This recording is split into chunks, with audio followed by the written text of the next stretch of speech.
If you're a die-hard Browns fan and love breaking down the game like we do, hit that subscribe button and turn on the bell so you never miss a blitz. There's a new name buzzing around the Cleveland Browns training camp. And no, it's not Deshaun Watson or Amari Cooper. It's Luke Floria, an undrafted rookie out of Kent State, who's beginning to make some serious noise within the Browns organization. While most fans expected the major storylines this offseason to revolve around big names like Diontae Johnson and Jerry Jeudy, Floria is slowly sneaking into the spotlight. The Browns offense has long struggled to find its rhythm, often lacking reliable options in the passing game beyond their top receivers. That's why Floria's emergence is such an exciting development. He's not just holding his own, he's excelling. Whether it's rookie minicamp, voluntary OTAs, or mandatory practices, he's been one of the most consistent and dynamic performers on the field. With very little depth behind the top pass catchers, there's a very real possibility that Floria could earn a significant role, maybe even sooner than anyone expected. What really sets Luke Floria apart isn't just his athleticism, it's the way he plays the game. He's gritty, he's quick, and he has that relentless energy that coaches love and defenses hate. His playing style is already drawing comparisons to none other than Julian Edelman, a legend in New England and one of the most successful slot receivers of the past 2 decades. That's no small compliment. Lance Reisland from Cleveland.com even pointed out the similarities. Both players are undersized. Both bring a certain toughness that belies their physical stature, and both thrive on precision, quickness, and attitude rather than flashy combine numbers. Floria's route running is sharp, his cuts are sudden, and he has a way of making defenders miss with just the smallest movement. It's not about being the fastest or the strongest, it's about knowing how to get open. And that's exactly what Floria has mastered early in his pro journey. During his time at Kent State, Floria racked up impressive numbers that might surprise those who overlooked him in the draft. With 100 receptions, over 1,300 receiving yards, and 12 touchdowns, he proved he could be a reliable target and a difference maker on offense. Those aren't just empty stats either. They're the product of hard work, great football IQ, and an understanding of how to exploit defensive coverages. He showed time and again that he could find the soft spots in zone coverage and use his agility to beat man-to-man defenders. That kind of production in college, especially when you're not working with top-tier quarterbacks or facing elite defenses every week, says a lot about your potential. And when that production is combined with a relentless motor and willingness to do the dirty work, you get a player who might just carve out a spot for himself on Sundays. The beauty of Floria's game lies in his versatility. While most receivers are either inside guys or outside threats, Floria has the skill set to do a little bit of everything. He's a natural fit in the slot where he can use his quickness to create separation and get open in tight windows, but he's also shown that he can hang with bigger defenders and even mix it up in the blocking game. That's rare for a guy his size, but it's part of what makes him such a compelling prospect. When you watch him go up against linebackers, he doesn't shy away. He embraces the contact. He understands leverage, timing, and how to shield defenders away from the ball. That toughness, combined with his ability to contribute in multiple facets of the offense, makes him a true weapon for any creative offensive coordinator. While the Browns brought in Diontae Johnson to complement Jeudy on the outside, it's clear that there's a gap to be filled in the middle of the field. That's where Floria could step in and shine. Cedric Tillman is more of a perimeter guy, and while he's got great upside, he doesn't offer the same inside presence that Floria does. With Floria working the middle, the Browns could suddenly have a 3-headed monster at receiver that offers something different on every route. He brings a chain-moving presence, the kind of guy who keeps drives alive with third-down conversions and underneath routes. He's also got a knack for sitting in zones and being right where the quarterback needs him to be. That kind of reliability isn't just valuable, it's rare, especially from a rookie trying to prove himself in one of the toughest divisions in football. One of the most underrated aspects of Floria's game is how well he accelerates out of his breaks. It's not just about being fast in a straight line, it's about changing direction on a dime and gaining separation in tight quarters. Linebackers simply can't stay with him one-on-one, and even nickel corners can struggle to anticipate his movements. That gives the Browns an immediate mismatch opportunity anytime he's on the field. Imagine 3rd and 4 situations where Watson needs a quick outlet. Floria can be that guy. He can run option routes, whip routes, slants, and screens. And because he's such a savvy route runner, he can make defenders bite just enough to get open. That type of short area explosion and spatial awareness is exactly what you want in a slot receiver, and Floria is already showing signs of mastering that part of the game. Another thing that makes Floria valuable is his willingness to get his hands dirty. He's not just a finesse player. He'll get in there and throw blocks in the running game. That's crucial for any receiver looking to make an NFL roster, especially when trying to earn his keep on special teams and early down packages. Coaches love guys who do the little things right, and Floria checks that box. Whether it's sealing off a defender on an outside zone run or getting out in front on a screen pass, he knows his role and executes it. And let's not overlook his potential as a gadget player in play-action setups. He can line up in motion, catch passes behind the line of scrimmage, or even serve as a decoy to draw attention from the real playmakers. That kind of flexibility keeps defenses guessing and gives the Browns more tools to work with offensively. Speaking of special teams, that might be where Floria gets his first real shot. It's often the entry point for undrafted guys, and with his tenacity and field awareness, he's got all the tools to be a special teams ace. Whether as a returner, a gunner, or part of the coverage unit, he brings the right mentality to make an impact. He's not afraid to sacrifice his body, and he plays with the kind of energy that can shift momentum in hidden yardage battles. That might not make the highlight reels, but it makes a difference in the win column. If he can show up big in preseason, special team snaps, he'll have a leg up on many other fringe roster guys. From there, it's just a matter of time before he starts earning offensive reps as well. Once that door opens, don't be surprised if he kicks it down completely. The Browns have been known to find hidden gems, and Luke Floria could be the next one on that list. His team-friendly contract means the Browns don't have to invest heavily to keep him around. And if he continues on his current trajectory, he could become a steal. In a league where the salary cap forces teams to find value at every position, having a guy like Floria who contributes on offense and special teams at a low cost is a huge advantage. He's already shown he belongs with his work ethic, skill, set, and football IQ. Now it's just about putting it all together when the pads come on. Training camp and preseason games will be the true test, but all signs so far suggest that Floria is more than ready. The more reps he gets, the more dangerous he'll become, and the harder it will be for the Browns to keep him off the field. So while the headlines might focus on the big names and blockbuster additions, don't sleep on Luke Floria. He's quietly building a case to be the next great underdog story in the NFL. The comparisons to Julian Edelman aren't just flattering, they're legitimate. Like Edelman, Floria was overlooked, doubted, and underestimated. But also like Edelman, he's using that doubt as fuel. He's playing with a chip on his shoulder, and it shows in every snap, every route, and every block. The Browns may have stumbled upon a player who not only makes the roster, but eventually becomes a fan favorite. And if he continues to rise, don't be shocked if one day soon you're watching Floria make big-time plays in the postseason, proving once again that heart and hustle can be measured at a combine. Enjoying the content so far? Smash that like button and drop your take in the comments. We want to hear what you think about the Browns this season. There's a storm brewing in Cleveland, and it's not just the usual Lake Erie weather.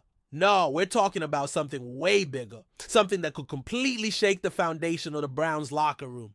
Word on the street is that Myles Garrett, the heart and soul of that defense, the guy who has bled orange and brown for years, has finally had enough. According to sources close to the situation, Garrett has reportedly told people in the organization that he refuses, flat out refuses to ever take the field alongside Deshaun Watson again.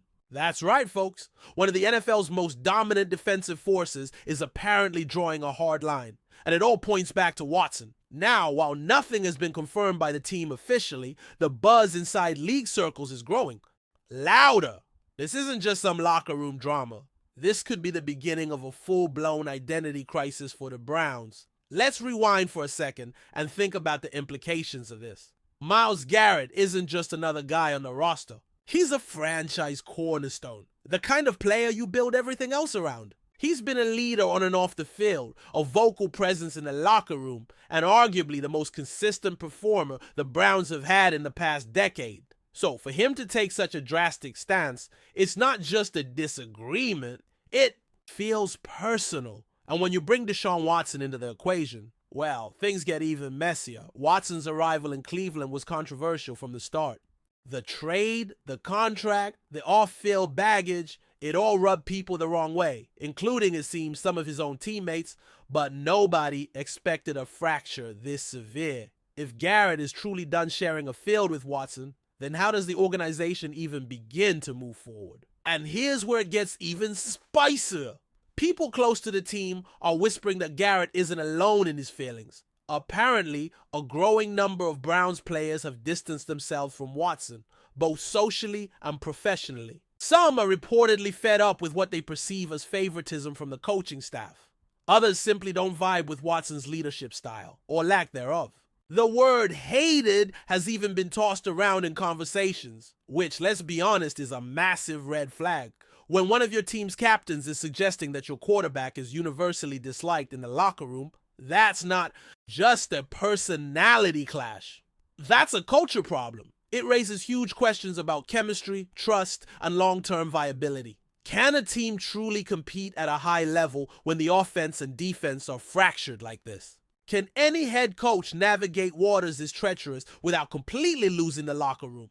Think about the timing too. Training camp is right around the corner. This is when teams are supposed to be coming together, forming bonds, building, trust, grinding side by side. And instead, the Browns are apparently unraveling from the inside. If Garrett's stance holds, the coaching staff will be forced to choose between its defensive anchor and its $230 million quarterback. That's not a decision any franchise wants to make, especially not one that has struggled for decades to find both a superstar on defense and a franchise quarterback. And yet here we are. If the reports are true, and if Garrett is serious, then something has to give. Either Watson goes, which feels improbable given his contract, or the Browns risk alienating their defensive leader and possibly others who feel the same way. It's a lose-lose situation that threatens to derail the entire 2025 season before it even begins. There's also the PR nightmare to consider. The Browns have already taken a massive reputational hit by acquiring Watson amid ongoing legal issues. That decision split the fan base, drew criticism from national media, and created a sense of unease around the franchise. If it now emerges that key players internally are turning against Watson, the backlash could intensify tenfold. Sponsors could get nervous. The media frenzy would be relentless, and most importantly, the locker room could descend into chaos. It only takes a few influential voices to shift the mood of an entire team, and Garrett is absolutely one of those voices. If he's not backing Watson, if he's actively opposing him, then the ripple effects will be enormous. The Browns could find themselves at the center of one of the biggest internal meltdowns the NFL has seen in years, especially if things start leaking publicly and other players begin speaking out. Don't forget, we've seen situations like this implode before. Think back to the Steelers when Antonio Brown and Big Ben couldn't see eye to eye, or the Seahawks' infamous locker room divide after their Super Bowl run. These things don't just go away. They fester. They bleed into game day, and no amount of coaching or game planning can overcome a fractured locker room. Chemistry matters in the NFL more than fans often realize. And if the Browns have truly lost that internal cohesion, if the trust between offensive and defensive leaders is broken, it could mean yet another wasted season. Worse, it could signal a rebuild again, which is especially painful for Browns fans who thought they were finally turning a corner. With a loaded defense, exciting skill players, and a full off-season together, this was supposed to be their year. But if Garrett's beef with Watson is real, that dream might be over before it started. Now, let's talk motivation. Why would Garrett go public, if indirectly, with something so nuclear? Well, some speculate he's trying to force the team's hand, that maybe this is his way of applying pressure behind closed doors. A me or him scenario. And while that sounds dramatic, it wouldn't be unprecedented. Star players in other sports have done the same thing. Draw a line in the sand and dare the front office to cross it. But this is the NFL, and this is Cleveland. A city that's desperate for a winner and still emotionally invested in both these stars. The front office is in an impossible position. Do they back Garrett and risk undermining Watson completely? Or do they try to repair things and hope Garrett backs down? Either way, the damage might already be done. And once trust is broken in, a locker room, it's damn near impossible to rebuild. There's also the coaching staff to think about. Kevin Stefanski is no stranger to managing egos, but this is next level. How do you build a game plan when your best defensive player refuses to even share a feel with your quarterback? How do you call team meetings, film sessions, or walkthroughs without drama bubbling underneath? This kind of tension can infect everything, and if Stefanski mishandles it even slightly, it could cost him his job. The margin for error in the NFL is razor thin, and when your locker room is divided, it puts your whole program at risk. Some insiders are even suggesting that the front office might have to step in soon. Whether that means sitting both players down for a heart-to-heart or considering more drastic options remains to be seen. But one thing is clear, this can't continue. Not if the Browns want to be taken seriously as contenders this season. So, what happens next? That's the million-dollar question, isn't it? Some think Garrett might be traded, a move that would shock the entire league. Others believe Watson could finally speak up and try to smooth things over, though there's no indication he's made any such effort. It's also possible that the Browns simply try to ride it out, hope cooler heads prevail, and pray the team finds a way to coexist. But based on the tone coming from inside the building, that seems less and less likely. And the longer this drags on, the more disruptive it becomes. Training camp is supposed to be a time of optimism, of team building, and yet the Browns might enter it with one of the most dysfunctional dynamics in the league. For a franchise that has spent decades trying to escape the shadow of its past, this could be a devastating setback, and one they may not recover from easily. Of course, nothing is official yet. No press conference, no public statements, just whispers, tweets, and anonymous quotes. But in the NFL, where there's smoke, there's usually fire.